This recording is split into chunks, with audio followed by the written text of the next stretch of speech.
இயேசு கிறிஸ்து நாமத்தில் இன்றைய ஓய்வு நாள் ஆராதனைக்கு ஆரம்பமாக நாம் நம்முடைய கண்களை ஒரு சில நிமிடங்கள் மூடி மௌனமாய் ஜெபிப்போம். மௌன ஜெபம்.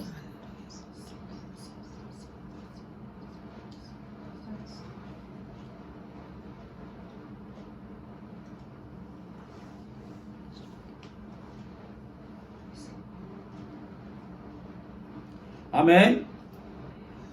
இந்த ஓய்வு நாள் ஆராதனையிலே தேவனை துதிக்கும் வாயிலாக துதிக்கதங்கள் பாடல் புத்தகத்திலிருந்து 69வது பாடலை நாம் பாடுவோம்.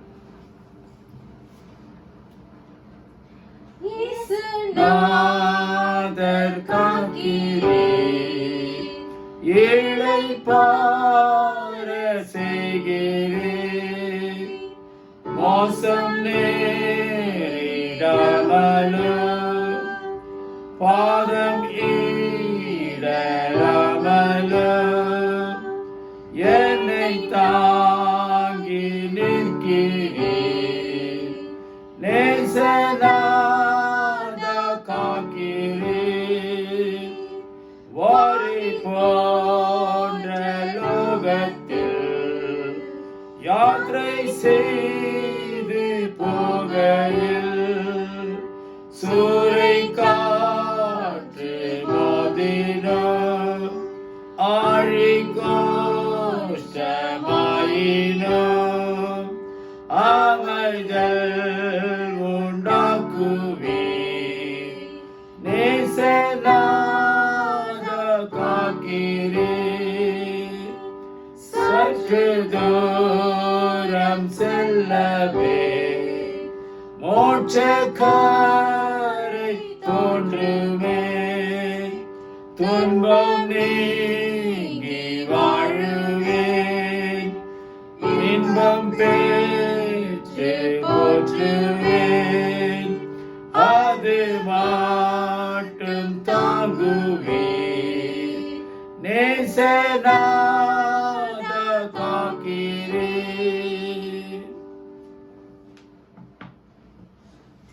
தேவனாகிய கர்த்தர் அவருடைய கட்டளையின் பிரகாரம் இந்த ஓய்வு நாளை நாம் அனுசரிக்கவும் ஆராதிக்கவும் தேவனுடைய கட்டளைகளை நிறைவேற்றவும் ஒரு மிகப்பெரிய வாக்குத்தத்தமான ஓய்வு நாளுக்குரியதை நாம் பெற்றுக்கொள்ளவும் அவருடைய சமூகத்திலே நாம் கூடி வந்திருக்கிறோம். தேவன் பிரியப்படுகிற காரியம் என்னதென்று நாம் அறிவோமானால் அவருடைய கட்டளைகளுக்கு அவருடைய வார்த்தைகளுக்கு நாம் செவி சாய்த்து அதன்படி நம்முடைய வாழ்க்கையை நாம் வணைந்து கொள்ள வேண்டும்.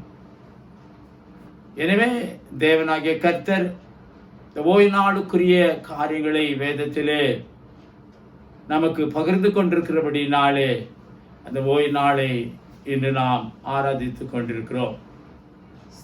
எனவே அவரை துதித்து அவரை ஸ்தோத்தரித்து அவரை மகிமைப்படுத்த வேண்டியது நம்முடைய ஒவ்வொருவருடைய ஏக்கமாகவும் வாஞ்சியாக இருக்கிறது. ஆகவே இந்த நாளிலே இந்த ஆராதனையிலே தேவனுடைய பிரசன்னம், அவருடைய சமூகம், அவருடைய ஆளுகை, அவருடைய வார்த்தைகளை நம்மோடு கூட அவர் தாமே பகிர்ந்து கொள்ள இந்த ஆராதனை நிறைவு வரைக்கும் அவருடைய வழிநடத்துதல் நம்மோடு இணைந்து கேட்கப்படுகிற ஒவ்வொரு வார்த்தைகளுடைய தேவனுடைய பிள்ளைகள் உள்ளங்களிலே அவைகள் கிரியை செய்யத்தக்கதான ஒரு ஸ்லாக்கியத்தை நாம் பெற்றுக்கொள்ளும். அந்த தேவனாகிய கர்த்தரை நோக்கி நாம் ஜெபிப்போம். இயேசு கிறிஸ்து நாமத்திலே ஜெபிப்போம். ஹல்லேலூயா ஹல்லேலூயா. ரபரதன கரவ கரதன பர ஷபபபர ரபலதர ஷபலபல கரதினி கதல கரதல கதின கரபபர கர ரிவரிதரி கபு கதல கரதல கதில கரப கரதல கதிரி கல கரதல. எங்களை நேசிக்கிற எங்கள் அன்பின் பரலோக தகப்பனே, இந்த ஆசீர்வதிக்கப்பட்டதான அருமையான ஓய்வு நாள் ஆராதனைக்காக நோக்கி நாங்கள் ஜெபிக்கிறோம். கர்த்தாவே அப்பா, இந்த ஆராதனை வேளையிலே என் தேவனாகிய கர்த்தர் உடைய வார்த்தைகளை நாங்கள் கேட்கத்தக்கதாக நீர் பேசும் நாங்கள் கேட்கிறோம் கர்த்தாவே. வந்திருக்கிற ஒவ்வொருவருக்காக கூட நான் பாரத்தோடு கூட செபிக்கிறோம். பல்வேறு விதமான சூழலோடு, பிரச்சனைகளோடு, பாடுகளோடு, வேதனைகளோடு கூட உலகம் பூராவும் பாதிக்கப்பட்டிருந்தாலும் என் தேவனாகிய கர்த்தர் அவள் மத்தியிலே எல்லாவற்றையும் நம்மிடத்திலிருந்து விடுவித்து நமக்கு வேண்டிய மன சமாதானத்தையும் சந்தோஷத்தையும் தருகிறவர் மட்டுமல்ல, நம்முடைய தேசத்திற்கு நான் க்ஷேமத்தை கொடுப்பேன் என்ற வாக்குத்தத்தத்தை நிறைவேற்றிக் கொள்ளத்தக்கதான ஒரு ஸ்லாக்கியத்தை நாம் இந்த ஓய்வு நாள் ஆராதனையின் மூலமாக நாம் பெற்றுக்கொள்ள தேவனை நோக்கி நாம் ஜெபிப்போம். தேவனாகிய கர்த்தர் தொடர்ந்து நம்மோடு கூட இருந்து அவருடைய வாக்குத்தத்தங்களையும் அவருடைய வாக்குத்தத்த வார்த்தைகளையும் நாம் அறிந்து புரிந்து தெரிந்து அதை அவர் மூலமாக பெற்றுக்கொள்ளத்தக்கதான ஒரு சுலாக்கியத்தை நாம் பெறுவோம். வார்த்தைகள் அவருடையது. கேட்கிறவர்களாகிய நாம் முழுமையாக நம்மை நாமே அவருடைய கருத்தில் ஒப்பு கொடுத்து அதன்படி நம்மை செயல்படுத்தி கொள்ள நாம் முனைப்பாய் செயல்படுவோம். ஆண்டவர் தாமே தொடர்ந்து அவருடைய வார்த்தைகளை நம்மோடு கூட பகிர்ந்து கொள்வாராக. இயேசு கிறிஸ்து நாமத்தில் ஆமேன், ஆமேன். இந்த நாளிலே கூட ஒரு மிக முக்கியமான ஒரு காரியத்தை தேவனாகிய கர்த்தர் நமக்கு கொடுத்திருக்கிறார். வேதத்திலே ஒவ்வொரு நிகழ்வுகளும் சம்பவங்களும் அவருடைய வாக்குத்தத்தங்களுக்கு ஏற்றவாறு அமைந்திருக்கிறது. அந்த வாக்குத்தத்தங்களை நிறைவு செய்ய வேண்டியது நம்முடைய கடமையாக இருக்கிறது. அந்த வாக்குத்தத்தங்களை நாம் நிறைவு செய்யும் போது அவரிடத்திலிருந்து பெருத்த ஆசீர்வாதங்களை நாம் பெற்றுக்கொள்ளும். இந்த கடைசி நாளிலே தேவனுடைய வருகை சமீபமாக இருக்கிறது என்பதை உணர்ந்திருக்கின்ற நாம் அவர் எதிர்பார்க்கிற மிக முக்கியமான ஒரு காரியம், அந்த தேவனாகிய கர்த்தர் எதற்காக இந்த உலகத்திற்கு வந்தாரோ, ஏன் வந்தாரோ, அவருடைய நோக்கம் என்ன, அவருடைய வாஞ்சை என்ன, அவருடைய எதிர்பார்ப்பு என்ன, அதை நாம் செயல்படுத்த வேண்டியது அப்படி பிள்ளைகளாகிய நமக்கு மேல் விழுந்த கடமையாக இருக்கிறது. அவர் நம்மை தெரிந்து கொண்டதுடைய நோக்கத்தை நாம் நிறைவேற்றுவது எப்படியாக இருக்கும் என்றால், அவர் வார்த்தைகளை நாம் படிப்பதாலே மட்டும் கேட்பதாலே மட்டுமல்ல, அந்த வார்த்தைகளின்படி நாம் செவிசாய்த்த அந்த வார்த்தைகளை நம்முடைய வாழ்க்கையிலே நாம் செயல்படுத்த வேண்டியது அவசியமாக இருக்கிறது. எனவே அவருடைய வருகையினுடைய நாட்கள் சமீபமாக இருக்கிற நாளே நம்மை குறித்து தேவனாகிய கர்த்தர் எதிர்நோக்குகிற ஒரு மிக முக்கியமான ஒரு எதிர்பார்ப்பு எதாக இருக்கிறது என்றால், ஆத்ம ஆதாயம் செய்ய வேண்டியது மிக மிக முக்கியம் வாய்ந்ததாக இருக்கிறது என்பதிலே எந்த விதமான சந்தேகமில்லை. யோவான் 9ஆம் அதிகாரம் 4ஆம் வசனம் இப்படியாய் சொல்லுகிறது, பகற்காலம் இருக்க மட்டும் நான் என்னை அனுப்பினருடைய கிரியைகளை செய்ய வேண்டும், ஒருவனும் கிரியை செய்யக்கூடாத ராக்காலம் வருகிறது. கர்த்தராகிய இயேசு கிறிஸ்து இந்த வார்த்தைகளை ஆத்ம ஆதாயம் செய்ய வேண்டும் என்ற வாஞ்சையோடு, அதற்கான மிகுந்த ஆத்ம பாரத்தோடும் சொல்லி இருக்கக்கூடும். இந்த வார்த்தைகளை அவரது இதய துடிப்பாக இருக்கிறபடினாலே அவருடைய ஆவலை, அவருடைய ஏக்கத்தை, அவருடைய வாஞ்சையை அங்கலாய்ப்போடு கூட நமக்கு அந்த தேவனாகிய கர்த்தர் வேதத்தினோடு வெளிப்படுத்தியிருக்கிறார். இதேதான் அவருடைய பாதங்கள் ஆத்ம ஆதாயம் செய்ய வேண்டும் என்கின்ற ஒரு பெரு நோக்கத்தோடு கூட கிராமம் கிராமமாக, பட்டண பட்டணமாக, கடற்கரையோரமாக, வனாந்திரமாக ஒவ்வொரு நாளும் அவர் சென்று அநேக ஜனங்களை அவர் சந்தித்து அதன் மூலமாக ஆதாம் ஏவாள் எப்படி பாவத்தில் வீழ்ந்த போது, ஆதாமே நீ எங்கிருக்கிறாய் என்ற வார்த்தைகளை எவ்வளவு துக்கத்தோடு கதறலதோடு கூட அங்கலாய்ப்போடு அவர் சென்று அனைத்து காரியங்களையும் அவர் நிறைவேற்றினார். காரணம், முதலாவது உருவாகிய அவர்கள் செய்த மிகப்பெரிய தவறின் காரணமாக மனித வர்க்கமே அந்த பாதிக்கப்படக்கூடிய ஒரு சூழ்நிலை வந்தது. ஆகவே தான் தேவனாகிய கர்த்தர் இப்படியாய் சென்று தன்னுடைய நோக்கத்தை நிறைவேற்றினார். ஏனென்றால் அந்த தேவனாகிய கர்த்தர் தன்னுடைய சாயலிலும் தனது ரூபத்தின்படியும் சிருஷ்டிக்கப்பட்ட ஆதாமை அவர் எழுந்துவிட்ட காரணத்தினாலே அதிலே அவர் பிரியப்படவில்லை. ஆகவே தான் மனித சமுதாயம் பாவத்திற்குள்ளாக கடந்து செல்லக்கூடிய ஒரு சூழ்நிலையை உருவாகிவிட்டது.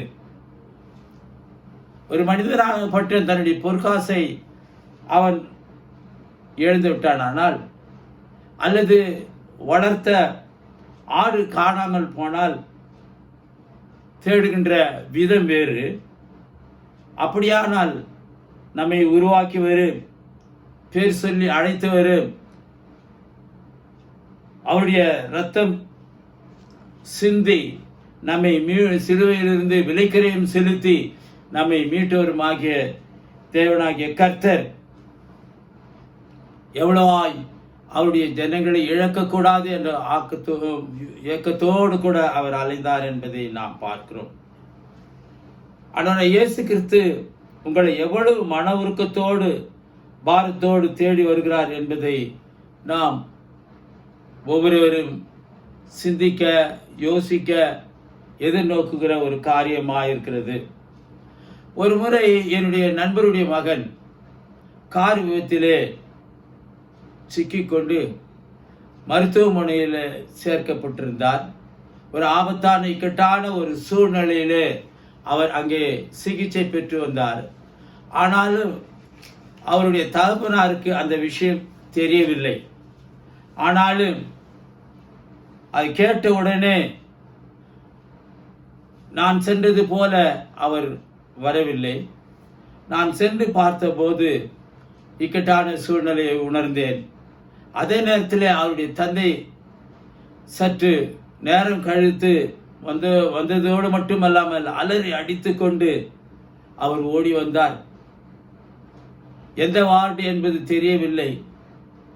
ஆகவே அவர் அலைந்து திரிந்து ஒவ்வொருவரையும் விசாரித்து, என் மகன் எங்கே அவனை அனுமதித்திருக்கிறார்கள், எந்த வார்டில் இருக்கிறார்கள் என்று சத்தமாக ஒவ்வொருவரையும் விசாரித்து கொண்டு ஒரு பெரிய ஆதங்கத்தோடு கூட அவர் அந்த வந்த சூழ்நிலையானது, அவருடைய கதறல், அவருடைய ஏக்கம், அவருடைய வருத்தம், அவருடைய அங்கலாய்ப்பு எல்லாம் இது எதை நினைவுபடுத்துகிறது என்றால், தேவனாகிய கர்த்தருடைய வார்த்தைக்கு கீழ்ப்படியாமல் பாவம் செய்த, பாவத்திற்கு பறிபோன இருவரை தேடி வந்த தேவனாகிய கர்த்தர், ஆதாமே நீ எங்கே இருக்கிறாய் என்று அவளோடு கூட தேடி வந்தார் அல்லவா. அதே ஒரு நோக்கத்தோடு கூட தன்னுடைய மகனை அவன் அங்கலாய்ப்போடு கூட அவருடைய தகப்பனாக தேடி வந்தது என்னுடைய உள்ளத்தை உருகுலைத்ததாக இருந்தது. அதுபோலதான் சாத்தான் நாம் ஒவ்வொருவரையும் நம்முடைய ஆத்மாவை நரகத்தை நோக்கி, பாதாளத்தை நோக்கி இழுத்து செல்லும் போது அப்படிப்பட்ட ஒரு உணர்வு நம்முடைய தேவனாகிய கர்த்தருக்கு ஏற்படுகிறபடினாலே அவருடைய ஊழிய காலத்திலே எப்படியாய் அவர் தன்னை முழுமையாக அர்ப்பணித்து தன்னுடைய ஊழியத்தை செய்தார். ஆத்மாக்களுக்காக தன் ஜீவனை கொடுத்த ஆண்டவருடைய உள்ளம் எவ்வளவு துடிக்கிறதோ, புலம்புகிறதோ, அதை அவருடைய நிலையிலே இருந்து நாம் பார்ப்போமேனால் உண்மையிலே நமக்கு அப்படிப்பட்ட ஒரு நிலைப்பாடு உருவாகும் என்பதிலே எந்த விதமான சந்தேகமில்லை. அந்த தேவனாகிய கர்த்தர் தன்னுடைய பிள்ளைகள் தன்னை விட்டு எழுந்து போனதை அவர் தேடவும் ரட்சிக்குமே வந்தேன் என்ற ஒரு வாக்குத்தத்தத்தை அவர் சொல்லியிருக்கிறார். இந்த வார்த்தைகள் எவ்வளவு பாரத்தோடு கூட அவர் சொல்லியிருந்திருப்பார் என்பதை நாம் நோக்கும் போது, அவர் நம் மீது வைத்த ஒரு அன்பு, நம் மீது வைத்த ஒரு கரிசனை, நம் மீது வைத்த ஒரு மனதுருக்கம் ஏனென்றால் நாம் அவருடைய பிள்ளைகள், அவருடைய நாமத்தை தரித்து கொண்டிருக்கிறபடினாலே அப்படிப்பட்ட ஒரு ஆதங்கம் அவருக்கு ஏற்பட்டது. ஆகவே தான் ஒவ்வொரு நாளும் தன்னுடைய ஊழிய காலத்திலே காலங்கள், பகற்காலம், இரவு காலம் என்று அவர் பிரித்து ஒவ்வொரு வேளையிலும் அவர் ஒரு மிகப்பெரிய ஒரு வாஞ்சையோடு ஏக்கத்தோடு அவருடைய பணிகளை அவர் செய்து வந்தார்கள் என்பதை நாம் அறியும் போது அவர் எவ்வளவாய் அவருடைய காரியங்களிலே அவர் தன்னை உட்படுத்தி கொண்டார் என்பதை நம்மால் அறிந்து கொள்ள முடிகிறது. காலங்கள், பகற்காலம் எல்லாம் சென்று விட்டது. இப்பொழுது வருகின்ற காலங்கள் எல்லாம் அது இரவு காலமாக இருக்கிறது என்பதை நம்மால் உணர முடிகிறது. எனவே கிருபையின் வாசல்கள் மூடப்படுகின்றன, சுவிசேஷத்தின் கதவுகள் அடைக்கப்படுகின்றன. இன்னும் சுவிசேஷத்தின் மூலம் சந்திக்கப்படாத, கிறிஸ்துவுடைய அன்பை பெறாத கோடிக்கணக்கான ஆத்துமாக்கள் இருக்கிறார்கள். அவர்களை வழிநடத்துவது யார்? யார் சிலுவை அண்டை கொண்டு வருவது என்கிற கேள்விகள் இன்றைய தலைமுறை ஊழியர்கள் உள்ளத்திலே கொழுந்துவிட்டு எரியக்கூடிய ஒரு உணர்வை உருவாக்க வேண்டியதாய் உள்ளது. எனவே தேவனுடைய பிள்ளைகள், தேவனுடைய எதிர்பார்ப்பு ஆத்மா ஆதாயம் என்பது மிக மிக ஒரு அவசியமானது, முக்கியத்துவம் வாய்ந்தது என்பதை உணர வேண்டும். ஆத்மாவுடைய விலை மதிப்பு என்ன என்பதை குறித்து வேதத்தில் நாம் பார்க்கிறோம். மத்தேயு 16 அதிகாரம் 26 வசனம். மனுஷன் உலகம் முழுவதையும் ஆதாயப்படுத்திக் கொண்டாலும் தன் ஜீவனை நஷ்டப்படுத்தினால் அவனுக்கு லாபம் என்ன? மனுஷன் தன் ஜீவனுக்கு ஈடாக எண்ணத்தை கொடுப்பான். எனவே கேட்ட வாசித்த இந்த வசனத்தின்படி நாம் ஒவ்வொருவரும் ஆத்மா ஆதாயம் செய்ய வேண்டும் என்கின்ற ஒரு உணர்வு உடையவர்களாய் நாம் ஜீவிக்க வேண்டும். காரணம், ஒரு ஆத்மாவுடைய விலை உலகத்தில் இருக்கிற எல்லாவற்றையும் காட்டிலும் மிக மிக பெரியதாக இருக்கிறது. உலகின் பார்வையில் படித்தவன், படிக்காதவன், ஏழை, பணக்காரன், திக்கற்றவன், பாமரன் என்றெல்லாம் உணர்வுகள் உருவாகலாம். ஆனாலோ கர்த்தராகிய ஆண்டவர் ஒவ்வொருவருக்காகவும் தேவ தூதர்களை வைத்திருக்கிறார். தமது விலையேறப்பெற்ற இரத்தத்தை அவர் சிந்தினார். ஆனால் அவர்களை விலையேற பெற்றவர்களாக அவர் காண்கிறார். இந்தியாவிற்கு ஆத்மா ஆதாயம் செய்ய வந்த ஒரு ஊழியர் ஒருவர் இப்படியாய் சொன்னார். அவர் விசுவாசிகளை பார்த்து சொன்ன ஒரு காரியம், ஜெபத்திலே நீங்கள் உறுதியாய் தரித்திருங்கள்.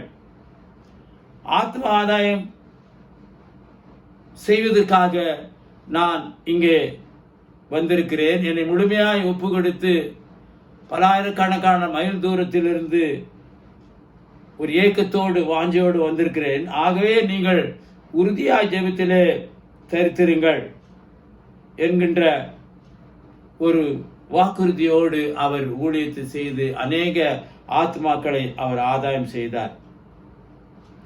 நான் ஆத்மாக்களை சென்று அவைகளை கொண்டு வரட்டு, மற்ற ஜீவன்களை பார்க்கலும் மனுஷருக்குள்ளே தான் விலையேற பெற்ற ஆத்மா இருக்கிறது. அது ஒரு நாளும் அழியாது, அது நித்தியமானது. அது நரகத்திற்கு தப்பி பரலோகம் செல்ல வேண்டும் என்றார். அதற்காகத்தான் ஒவ்வொரு ஆத்மாவும் விலையேறப்பட்ட ஒரு விசேஷ விதமான எல்லா பொருளை காட்டிலும் மிக உயர்ந்ததாக அவர் எண்ணினார். எனவே நீங்கள் ஆத்ம ஆதாயம் பண்ணிவிட்டால் தேவனாகிய கர்த்தர் இப்படியாய் நம்மை குறித்து என்ன சொல்கிறார் என்றால், தானியேல் 12 அதிகாரம் 1 நாம் பார்க்கும்போது, ஞானவான்கள் ஆகாய மண்டலத்தினுடைய ஒளியை போலவும் அநேகரை நீதிக்குட்படுத்துகிறவர்கள் வானத்து நட்சத்திரங்களைப் போலவும் சதா காலங்களிலும் என்றென்றும் பிரகாசிப்பார்கள் என்கின்ற மிகப்பெரிய ஒரு விசேஷமான ஒரு காரியத்தை ஆத்ம ஆதாய சேவைகளை குறித்து அவர் சொல்லுகிறார். அது மட்டுமல்லாமல் நீதிமொழிகள் 11ஆம் அதிகாரம் 30ஆம் வசனம் என்ன சொல்கிறது என்று பார்ப்போம். என்னால் நீதிமானுடைய பலன் ஜீவ விருட்சம், ஆத்மாக்களை ஆதாயம் செய்கிறவன் ஞானம் உள்ளவன். ஆக ஆத்மாக்களை ஆதாயம் செய்ய வேண்டும் என்பது தேவனாகிய கர்த்தர் வேதத்தினூடே நமக்கு பகிர்ந்து அளித்திருக்கிறார் என்பதை நாம் மறந்து விடக்கூடாது. எனவே ஒவ்வொருவருக்கு ஆத்மா நாம் பெற்ற, நான் அடிக்கடி செய்தியில கொடுக்கும்போது சொல்லக்கூடிய ஒரு முதுமொழி என்னவா இருக்கிறது என்றால், நாம் ஒவ்வொருவரும் தேவனுடைய வார்த்தைகளுக்கு செவி சாய்க்க வேண்டும், அதன்படி செயல்படுத்த வேண்டும். யாம் பெற்ற இன்பம் பெருக இவ்வையகம். நாம் மட்டும் ரட்சிக்கப்பட்டால் போதாது, நாம் மட்டும் கிறிஸ்துவுடைய பிள்ளைகளால் மாறினால் போதாது, நாம் மட்டும் பரலோக ராஜ்யத்தை சுதந்திரித்துக் கொண்டால் போதாது. உலகில் இருக்கிற ஒவ்வொருவரும் தேவனாகிய கர்த்தருடைய நோக்கத்தை நிறைவு செய்ய வேண்டுமானால் அவர்களும் தேவனுடைய ராஜ்யத்திலே பிரவேசிக்கத்தக்கதான ஒரு சுலாக்கியத்தை பெற வேண்டும். அப்படி அவர்களால் பெற முடியாவிட்டால் அவர்களாலே தெரிந்து கொள்ளப்பட்ட, பேர் சொல்லி அழைக்கப்பட்ட, கர்ப்பத்திலே தெரிந்து கொண்ட, அவருடைய நாமத்தை தரித்து கொண்ட பிள்ளைகளாகிய நாம் ஒவ்வொருவருக்கும் நம்மேல் விழுந்த ஒரு கடமையாக இருக்கிறது என்பதை நாம் மறந்துவிடக்கூடாது. எனவே ஆத்ம ஆதாயம் செய்கிறவன் ஞானம் உள்ளவன் என்ற ஒரு மிகப்பெரிய ஒரு பெயரை நமக்கு அவர் சூட்டியிருக்கிறார். அது மட்டுமல்லாமல் ஆத்மாவுடைய முடிவு எப்படியா இருக்கிறது என்று பார்ப்போம். என்றால் மத்தேயு 10ஆம் அதிகாரம் 28ஆம் வசனம்.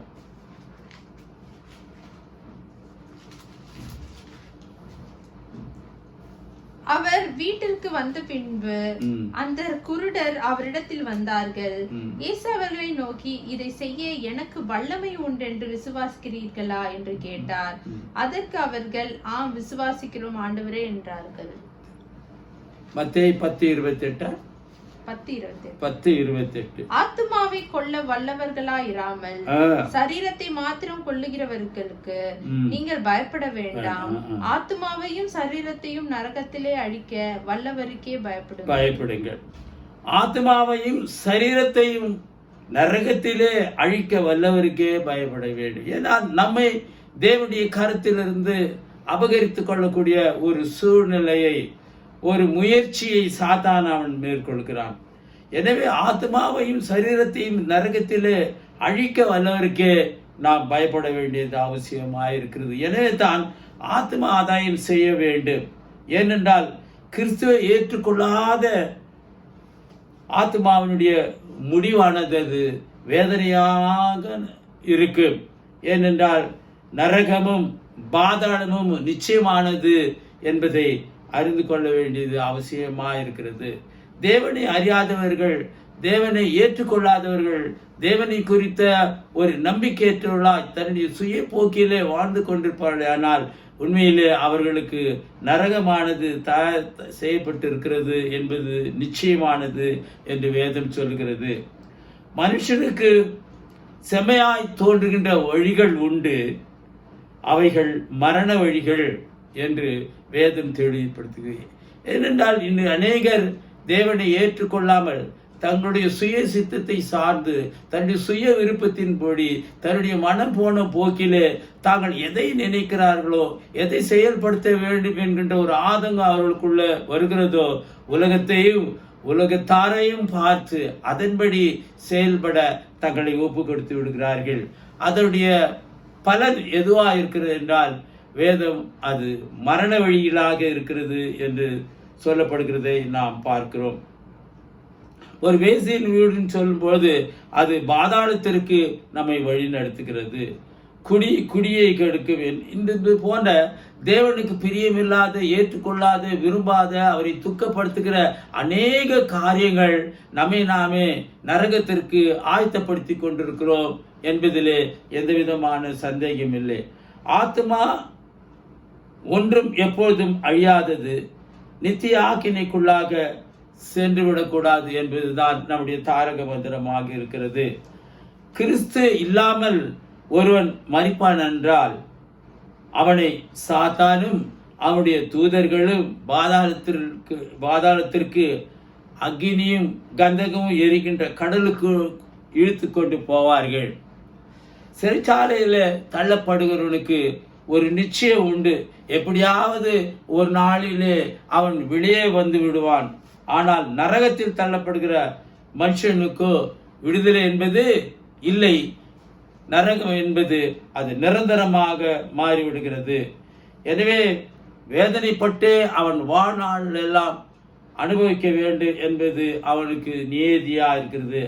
ஆகவே ஆண்டவராகிய இயேசு கிறிஸ்து சொன்னார், நரகத்தில் தள்ளப்பட்ட ஒரு ஐஸ்வர்யவானுக்கு காலம் கடந்து தன்னுடைய 5 சகோதரர்களை பற்றிய சுயநலமான ஒரு ஆத்ம வாரம் உண்டாகிச்சான்.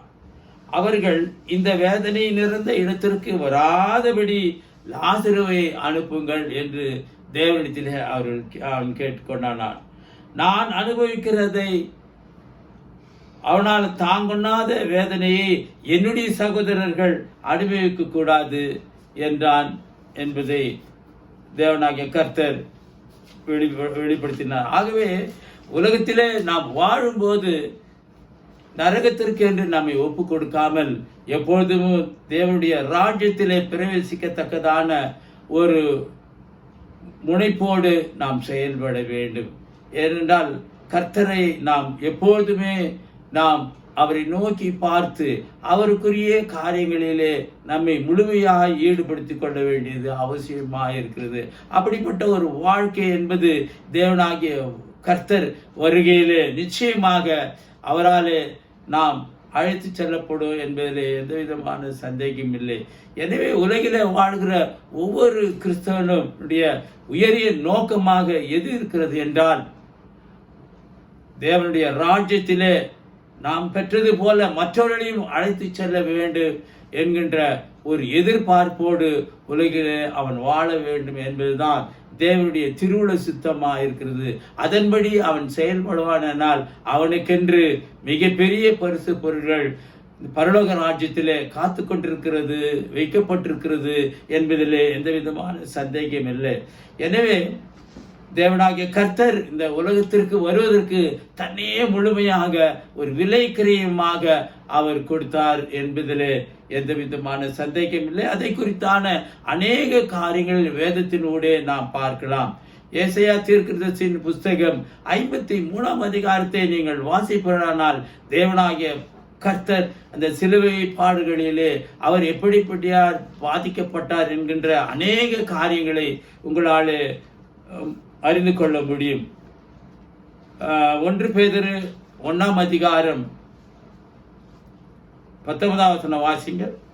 குற்றமில்லாத மாசற்ற ஆட்டுக்குட்டியாகிய கிறிஸ்துவின் விலையேற பெற்ற இரத்தத்தினாலே மீட்கப்பட்டீர்கள் என்று அறிந்திருக்கிறீர்களே. கிறிஸ்துவனுடைய விலையேற பெற்ற இரத்தத்தினாலே நீங்கள் மீட்கப்பட்டிருக்கிறீர்கள் என்பதை அறிந்திருக்கிறீர்களே என்று வேதம் தெளிவுபடுத்துகிறது. ஆகவே ஏன் ஆத்ம ஆதாயம் செய்ய வேண்டும்? ஏனென்றால் ஆண்டவராகிய இயேசு கிறிஸ்து கல்வாரி சிலுவையிலே ஒவ்வொரு ஆத்மாவிற்காகவும் இரத்த கிரயம் அவர் செய்திருக்கிறார். பாவ நிவாரண பலியாக தன்னையே ஒப்பு கொடுத்திருக்கிறார். எனவே பாவ மன்னிப்பையும் ரட்சிப்பின் சந்தோஷத்தையும் தர ஆவல் உள்ளவராய் அவர் இருக்கிறார். அதற்காகத்தான் தேவனாகிய கர்த்தர் இந்த உலகத்திற்கு வந்தார் என்பதிலே எந்த விதமான சந்தேகம் இல்லை. எனவே உங்களது வீட்டின் விலையேற பெற்ற பொருட்களை நாம் எப்படி பேணி பாதுகாத்து கொள்ளுகிறோமோ அதை போலவே அதை காட்டிலும் கூட விலையேறப்பட்ட ஒரு இரத்தத்தை சிந்தி இருக்கிறார். காரணம் அவர் நமக்கு கொடுத்திருக்கிற அந்த ரட்சிப்பு. ஏசாயா 53ஆம் அதிகாரம் 12ஆம் வசனம் வாசிங்கள்.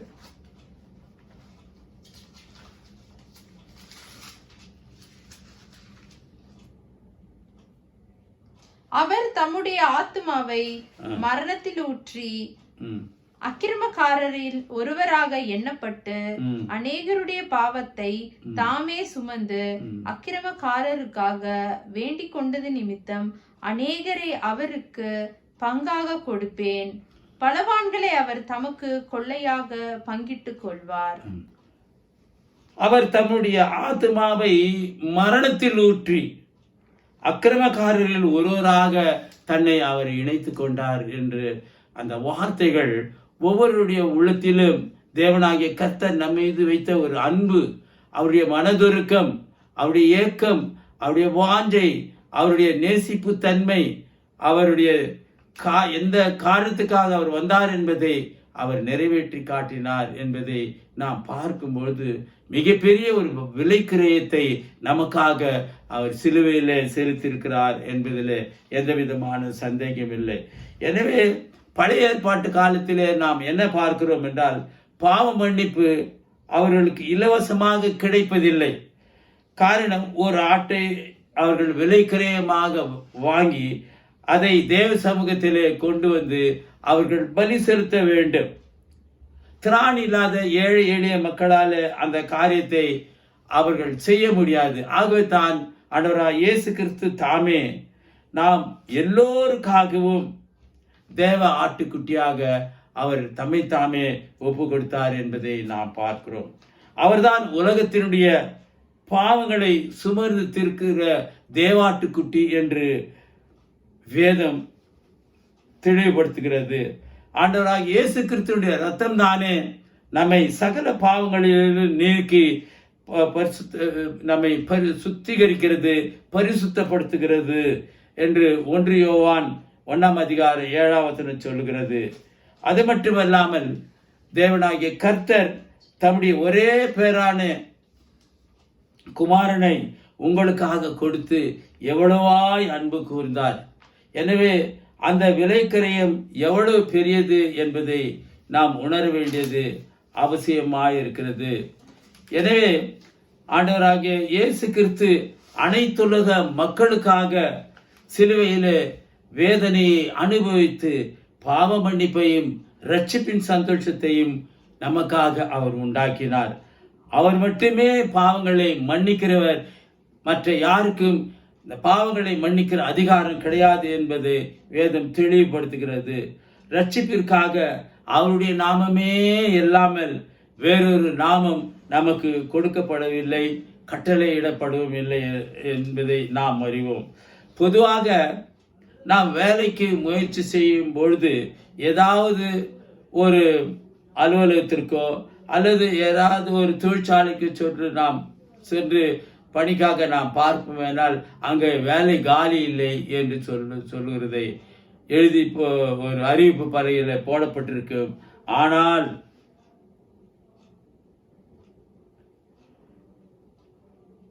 ஆத்தும அறுவடைக்கோ எப்போதும் ஆட்கள் தேவையாயிருக்கிறது. எப்போது ஒவ்வொரு நேரமும் தேவனுடைய பிள்ளைகளுக்கு தன்னுடைய நிரந்தரமான அல்ல வேறு பல காரியங்களிலே தாங்கள் ஈடுபடுத்தி கொண்டிருந்தாலும் கூட எப்போதுமே தேவனுடைய கட்டளையா இருக்கக்கூடிய அந்த ஆத்ம ஆதாயத்திற்காக தன்னை அர்ப்பணித்துக் கொள்ள வேண்டியது அவசியமாக இருக்கிறது. எனவே ஒவ்வொரு ஆத்மாவுக்காக பரலோகத்தினுடைய வாசல்கள் திறந்திருக்கிறது. எனவே சுவிசேஷத்தை அறிவிக்கிறவர்களுக்கு சுவிசேஷத்தினாலே பிழை உண்டாகும் என்று ஆண்டவராகிய கர்த்தர் கட்டளை இட்டிருக்கிறார் என்பதை 1 கொரிந்தியர் 9:14 நாம் காண முடியும். வாசிங்கள். 1 கொரிந்தியர் 9:14.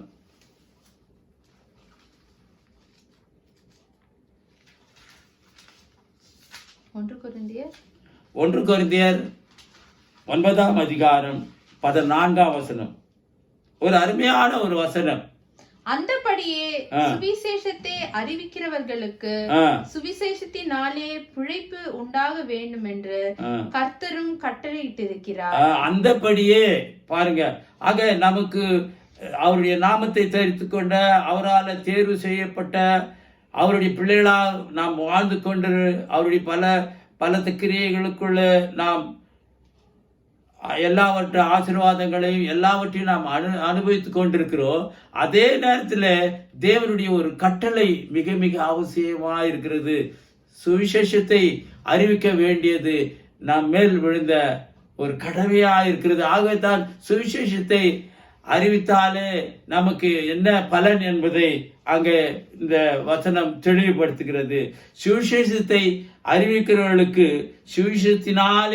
சுவிசேஷத்தினாலே பிழைப்பு உண்டாகும் என்று கர்த்தர் கட்டளையிட்டிருக்கிறார்.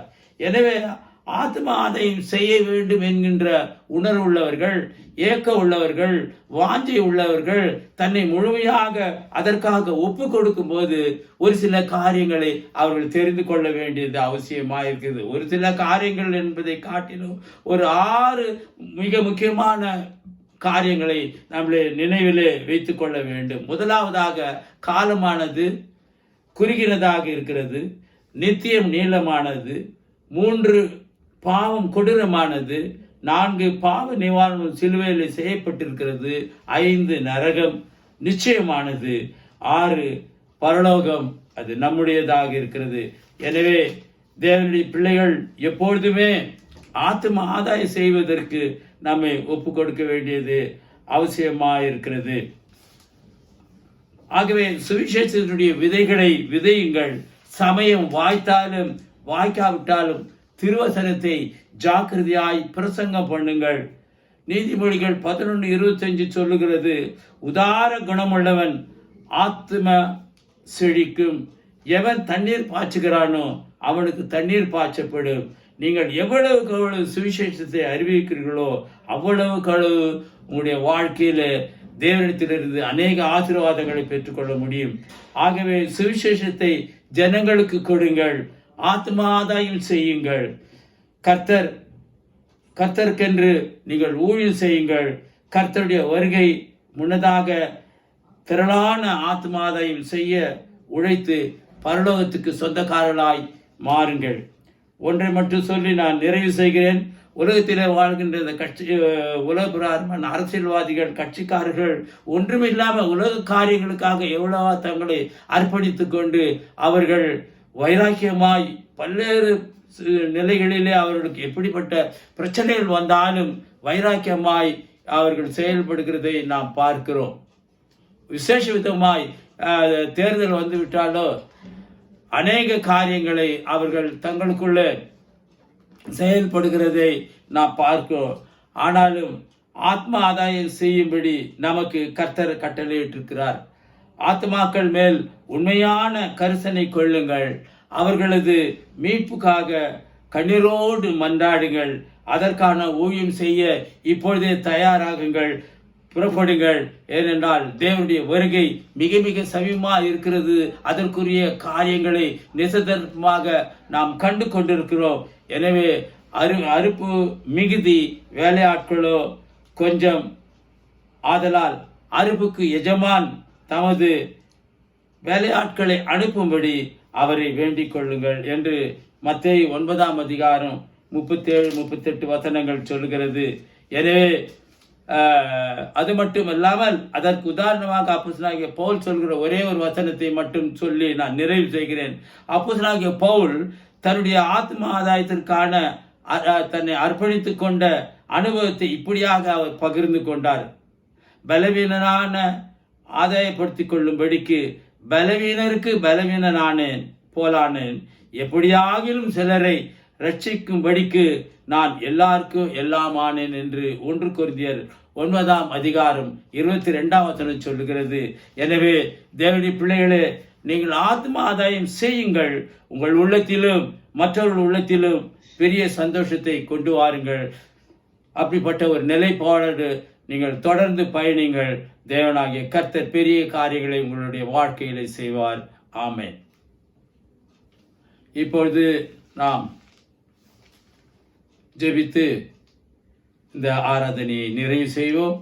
இயேசு கிறிஸ்து நாமத்திலே நாம் ஜெபிப்போம். ஹல்லேலூயா.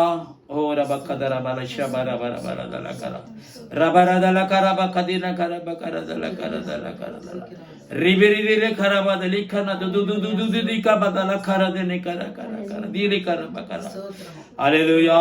ஸ்தோத்திரம் ஸ்தோத்திரம். எங்கள் அன்பின் பரலோக தகப்பனே, இப்படியாய் கூட கர்த்தாவே உம்முடைய வாஞ்சியை, உம்முடைய ஏக்கத்தை, உம்முடைய உணர்வை, உம்முடைய சிந்தையை, உம்முடைய எதிர்பார்ப்பை, இந்த உலகத்திற்கு வந்ததனுடைய மிக பெரிய நோக்கத்தை சார்ந்த ஆத்ம ஆதாயத்தை நாங்கள் செய்ய வேண்டியது மிக மிக அவசியமா இருக்கிறது என்பதை குறித்தான வேத வார்த்தைகளை கர்த்தாவே நாங்கள் பகிர்ந்து கொண்டதை நீர் அறிவீரப்பா.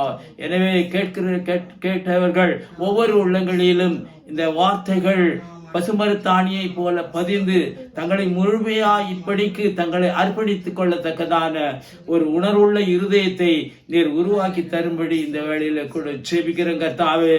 அப்போ வருகை நாட்கள் சமீபமா இருக்கிறது.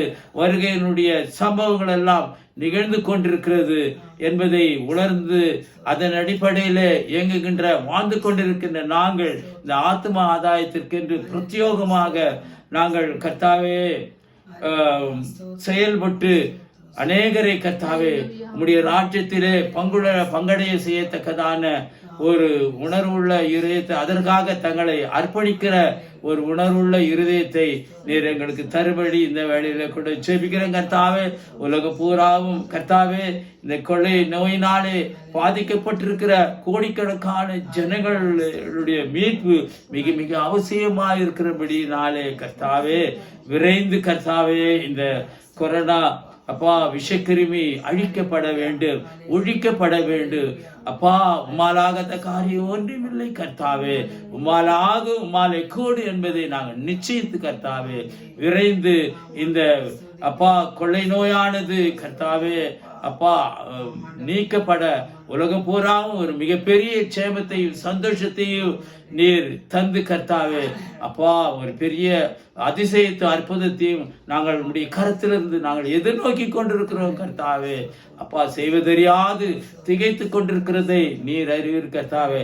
ஆனாலும் நாங்கள் கர்த்தாவே முழுமையா எங்களை நாங்கள் ஒப்பு கொடுத்து இப்படிப்பட்ட காரியங்கள் நாங்கள் பாதிக்கப்படுகிறதை அதனாலே பல்வேறு வகைகளிலே நாங்கள் பல்வேறு சூழ்நிலைகளிலே செய்வதறியாது திகைத்து போயிருக்கிற ஒவ்வொரு தேசத்திற்காக நாட்டிற்காக நாங்கள் ஜெபித்துக் கொண்டிருக்கிறோம்.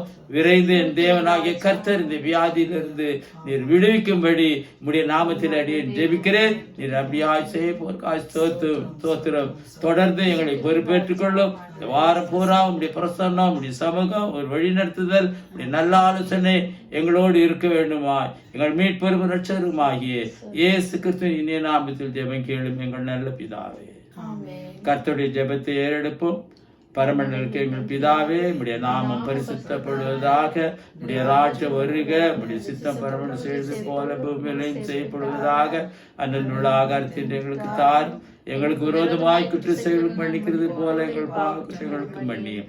எங்களை சோதனைக்குள் பிரவேசிக்க பண்ணாமல் தீமை நிறுத்திக் கொள்ளும். என்னுடைய ராஜ்யமும் வல்லமை மகிமை எனக்கு முடியல. ஆமென். காப்பார் நீத்த உதவி செய்வார், மீட்பர் பலனை ஈவார், ஜெயம் தந்திடுவார். ஆற்றி தேற்றியே காப்பார் நீத்த உதவி செய்வார், மீட்பர் பலனை ஈவார், ஜெயம் தந்திடுவார்.